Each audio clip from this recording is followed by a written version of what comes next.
Next is Petition 12 of 2023, Justice and Safety for Mr. C.J. Gaffney.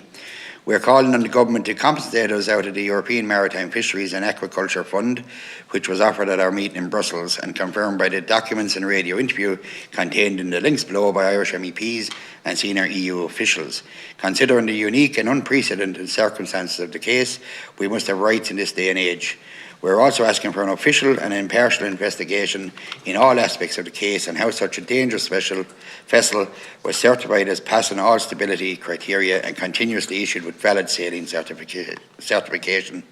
This vessel was also accepted onto the Irish Register and issued with an Irish fishing licence, and as such, what was the role of the Irish Marine Survey Office in the handling this case? We can provide numerous independent surveys, reports and professional opinions to make this a very quick and easy report to compile, which on the grounds of health and safety will have a major impact on saving fishermen's lives across the whole EU. To highlight how this could have happened and to stop it from happening again, just as the Dutch have done. We even have evidence since 2010 of a German sister festival of the Mary Kate, with it also having been found to be totally unseaworthy and having an inaccurate stability book, just like the Mary Kate. It's a miracle these vessels didn't capsize with a certain loss of all crew. And there's a lot of information there in regards to that, and there's very interesting data we're in. This case particularly raises the issue of the European responsibility. Because if the ship is, or in this case, the fishing vessel, if it is licensed in one jurisdiction, it is more than likely that when it came to be relicensed in Ireland, it was a rubber stamp operation. That there would be no serious effort to establish I suppose, the stability of the particular ship or the particular boat itself.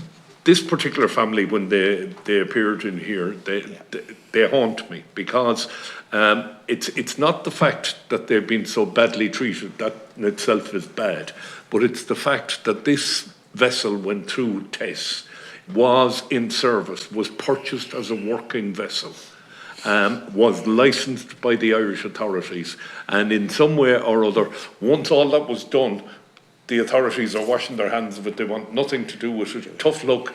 The man's livelihood has been taken from him. His boat has been taken from him. Everything that he based his future on is gone. Everything that family based their future on is gone. And I still think that we have a responsibility, first and foremost as a nation, to compensate him. And I know people will argue that that's not the way it should be done. But Europe is too big for a family to fight, and it's up to the state to go then after Europe and get the compensation, and particularly after the Dutch authorities. We should be saying to the Dutch, you originally licensed this craft. Yeah. So I'm just deeply unhappy with that, and I know that you were quite taken with them when they came in, as it was Pat and various other members. So I don't know what we can do. Totally agree with you, Gerard. And what actually haunts me more is that all the officials in this country and in Europe know that there's another 3 boats, similar boats, out there that no one is taking responsibility for. And their lives are at risk. And we spoke the other day at the private, we as a committee are duty bound to raise these issues, that when people's lives, it's health and safety as well as the compensation for our family that have gone through horrific times, and they sat there in front of us and listened to their story of what they went through and what they still continue to go through is frightening. But like I said, I don't know, there's that maybe 25, 30 people on any one of them boats out fishing. You multiply that by 3, it could be horrific, the casualties that could happen if something isn't done. And that's the frightening thing, is that no one seems to want to take responsibility for the other 3 boats. Like this family actually went away and spent a small fortune to get their boat up to standard, which they shouldn't have had, because as you said, it went through all the systems in Europe, or Holland, and here, getting licensed, and suddenly someone decided, well, right, we'll pull the plug. Pat? Yeah, thanks, Chair. Yeah, sick to the stomach is the way I describe it when we listen to the witnesses here, but what was more terrifying about it was the way they were treated. I think it was 9 boats or something came out of this factory, right? It's similar to the NCT. So 4 of these boats practically failed the NCT and were left out. Nobody been held responsible for that. That poor man, the amount of money he spent on purchasing it, extending it, trying to get the buoyancy right, and still it wouldn't work. His livelihood, his family's livelihood, his family's generations before that, wiped out in one go because of somebody's incompetence, right? But also his crew, he actually took the responsibility to say this ship is not safe. It has to be grounded. And those people lost their jobs. And you're right, one said there, one family is not big enough to take on Europe. But what sickens me more, and the chair said it, there's 3 more boats still operating in Europe. Now, I don't know if that factory is still operating, but somebody's going to be held responsible if one of those boats flips over and some of these people are killed. I did a lot of work on protected disclosure, and like I said, it's very similar when that gentleman spoke and exposed that, made a disclosure that there is 3 more boats out there, right? We as elected reps are duty bound to report that if it's concern of something national that can affect the country, if it's under health and safety, if it's going to affect somebody's life expectancy. So I would certainly say, I don't know who we go to. Do we go to the ministers here and say, or whoever's in there and say, look, this is a major, major concern, but I am not, and I'm going to put it on the record here, and we should all be the same. I would not like to be coming back here in a couple of weeks' time and saying, we're after finding out when those boats is after flipping over, there was 6, 10, 12 people killed, and we're here going, well, we said it here. We hate to say we told you so, but we told you so. Why hasn't anybody been held responsible for this? And yes, we're all the great European law, and we're all equal under the European law until something goes wrong. And when it goes down to accountability and responsibility, everybody tries to bury it. I don't know how that family or that individual, and he's very, very lucky to have all those experts with him and friends, and I mean he has top of the class experts. They have all the proof. The fact is, nobody wants to take the responsibility, and I do feel that, and I don't care who's in government, we as an Irish nation should be duty bound to protect our own and fight on behalf of those who have been wronged. And that's the way I feel about it.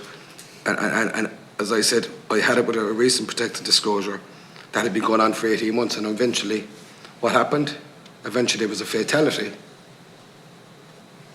And I'd been batting the door down for 18 months telling me something's going to happen. I certainly wouldn't like anybody to be in the same shoes that I'm in, because when I heard that, I tell him my heart sank. I still get emotional about it, because you feel responsible that you didn't do enough. So I would say we'd have to take this even with a matter of urgency. Yeah. And say, because I don't know how long it's going on, but these people should not be left down, but those who failed, these people should be held to account and responsible for this, because somebody has to pay.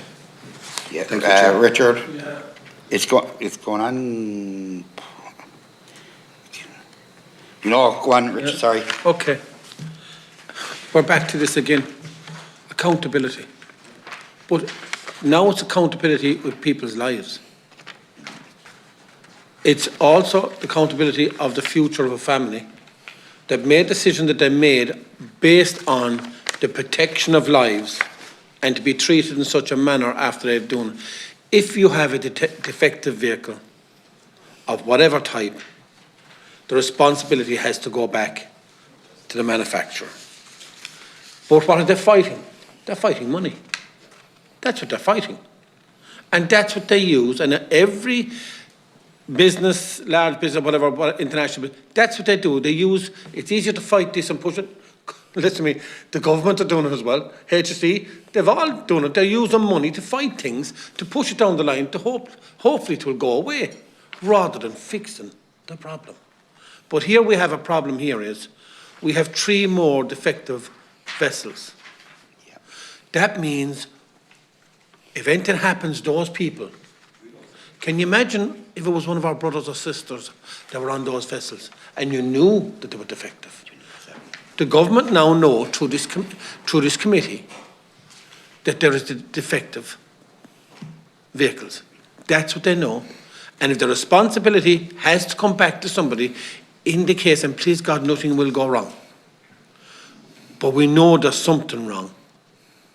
And with with all the will in the world, the government has to intervene here to make sure that whatever, whether it's the Dutch, whatever, that they have somebody's held to account and fix the problem and protect one life. If it protects one life. If you make a mistake, you have to own up and say, we'll fix it. That's the problem here. Yeah. If you make a mistake in this country, it's, oh, let's fight it, let's fight it, let's fight it, rather than saying, I got it wrong, I'm sorry, let's fix it. If we had a lot more of that across our departments, we'd have a lot less cases and a lot less people, taxpayers' money. It's money that they're using to fight the good. Yeah. That's what they're doing. Alex just showed me that this is going on since 2007, 17 years now they're fighting it. You can imagine the toll that trying to take a state, two states, and Europe on in that length of time, the effect it has had on the family. And the department actually is aware, or should be aware of it at this stage. It has been on this committee before. And some of the problem is, some of the stuff we've heard is that there's 2 or 3 different departments again, and to just shove it around and around. Now, the recommendation is that we bring the Department of Agriculture and Food and Marine in, and the Department of Transport, especially the head of the Marine Survey Office. That's some of the recommendations there. But it again comes down to, we have an obligation, and our government, to make sure that down the line, that we're not sitting here listening that something serious has happened and lives have been lost. Gerard. Yeah. Chairman, actually, what I want to recommend, I have no difficulty about bringing in the Department of the Marine and the Department of Transport. But before we do that, and again, the Secretariat might be able to advise here, one of the things I would look is that the Marine inspectors, the inspector's report that gave the licence to that ship or to that boat, that we would be provided with all of the documentation that led to the licence being awarded, and that we would have, and this is where the Secretariat may tell me that we don't have the power to do this, that we get an independent marine engineer to go through that and forensically examine the sequence of inspection that led to a licence being awarded. And at that stage, we will be informed sufficiently well to question the departments on this. It's simply not good enough for us, the uninformed, the great unwashed, to try and put ourselves into the persona of a marine engineer. We heard from 2 marine engineers during the petition, but I think we need an independent person to forensically examine everything from the day that fishing vessel was launched through to the day that it was where the adjustment to its size took place. We need that so as we know exactly the sequence of events. We then also need access to the Marine Inspectorate at European level, because if there are 3 ships or 3 boats still on the sea, and we know there's one in Germany from the evidence given already, we need to know what has Europe done to actually take those boats out of the water or to force them to be rectified. So I think this committee and the Oireachtas is big enough to take on Europe. I think the family involved should be compensated by the state, and the state should go after the relevant authority in Europe. To get it done. But in order to have all our ducks in a row, we need to have expert opinion that we can rely on when we make a recommendation. So I'd be slow to bring in either department until we have fuller information. Offhand, do we know, can we look for that information, or can we get advice? Sorry, Richard? It's FOI. No, they won't give it to you until they'll bury that in legal. And so the licenseers can request the documentation from the licensing themselves that have been in front of the committee. We'll ask about it, and if need be, we'll FOI it, and we'll try and get it, and we'll see then, can we get a independent because the FOI, person to look at it? we could get all the documentation we want. And at the end of the day, I know Richard has an engineering background, might understand some of it. I would certainly be out of my depth. I'd be like a crow looking into a And from that point of view, I think we need to. But from the committee members, the people, the witnesses that came in here, Yes. if the declaration was signed by them, that we can act on their behalf. Reports from. Yeah. Sorry, Chair. Sorry, Richard. If the witnesses that came in here signed a declaration for the Petitions Committee, that we can act on their behalf for information, then we can request information once we have the declaration from them that we can actually do so. So I believe it goes back to the witnesses that came in, that they can authorise us for that, to look for the information, but it has to, I do believe that it's come from them. I would probably imagine that the family themselves have all that kind of reports, but you're asking about someone independently on behalf of the committee. Yeah, what I'm saying is that the two marine engineers we heard from during the petition, they do have all of the information, but they have all of the information as contracted by the family. And that in itself would be bias, in my view. So the prospect of an independent engineer to advise for me. Now, I mean, maybe I'm pushing the committee beyond its limits. Outside the box, outside the box. But this is a complaint that runs to millions of euros. Oh, millions and millions. We're not talking about pennies here. We're talking about millions. So we need to be certain of our ground. And people's lives is more important than Yes, any absolutely. money into it. We got a response from the OPLA. There's a document there. We can send it out to all the members, and we can engage with the family again of the reports that you're asking about, Gerard. Right. And we'll find out then, is it possible that this committee can get outside assistance in going through that, an independent. Yeah, but do remember, Chairman, you know, this is a family that cared so much about their employees that they literally sunk their own business. To make He sure could they have were kept safe. going. He could have kept going on a risk and a whim and a prayer that nothing might ever happen. The man took the safety of his crew above all other things.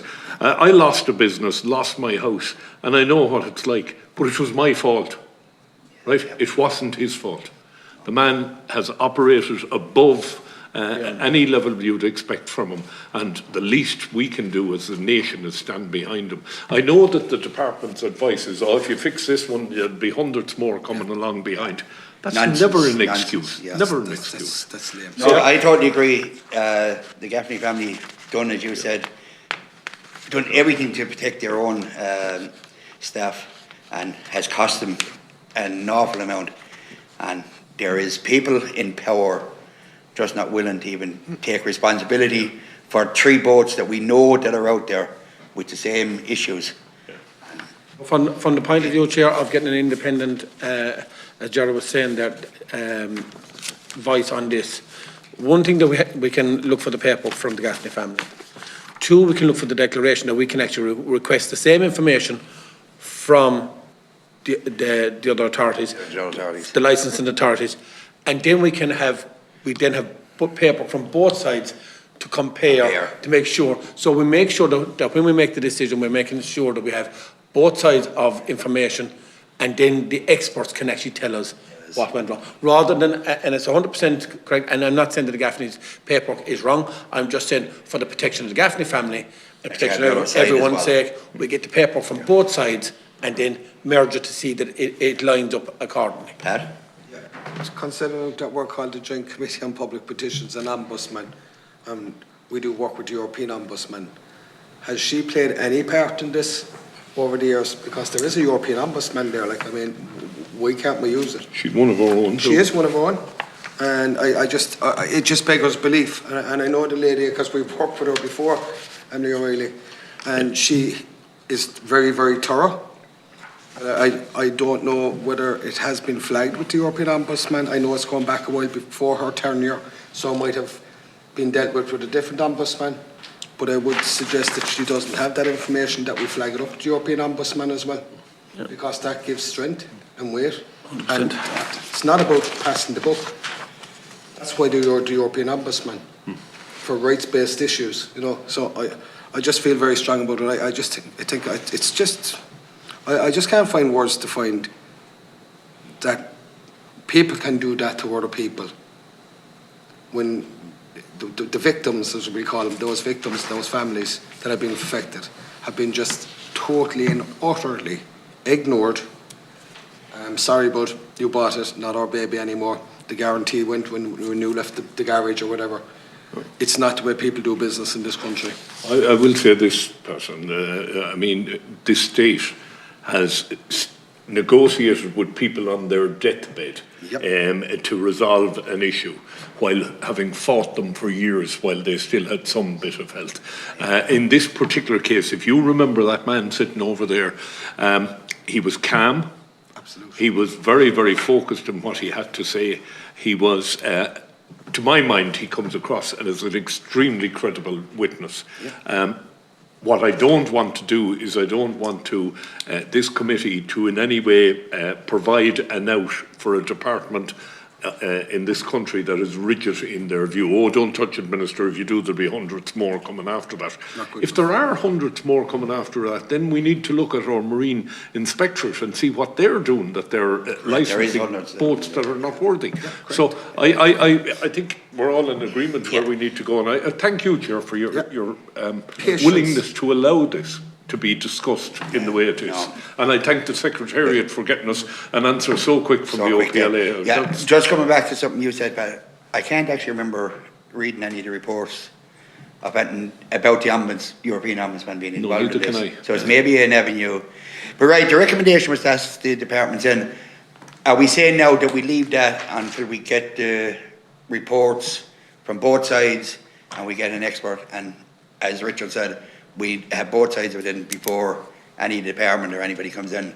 Is that what we would recommend? Is that agreed? But also, I would be writing as a committee, not as the poor man as an individual, as a committee, to flag it up with the now European Ombudsman to say, listen, this committee has been made aware of it. We're now making you aware what crap is after Has it ever come in front of the Ombudsman? To reiterate that there is a possibility that there's 3 more ships out there, that there's families' lives at stake here, and nobody's doing anything about it. Yeah, I don't know which you said it earlier. It's actually a priority that we try and get this something done and resolved as quick as possible because of the other 3 boats that we know are actually on the seas. On that, Chair, we should directly contact the European side on this and get them to identify where those boats are and to take them out of service while their lives are at risk. But I would also ask, Chair, that in preparation for what we're doing, that we write immediately to the departments involved and ask for all documentation they have on this particular case. Because allow this thing to go on and there'll be holes found and stuff buried. So write and ask for everything now, and then we can compare what the family have with what we're provided with, and if there's stuff missing, then we can do something about that. But I wouldn't have the departments in until after we know. Until after we know, right? That's agreed. So and that's including the Ombudsman to be flagged. That's including the Ombudsman. Thank you, Chair.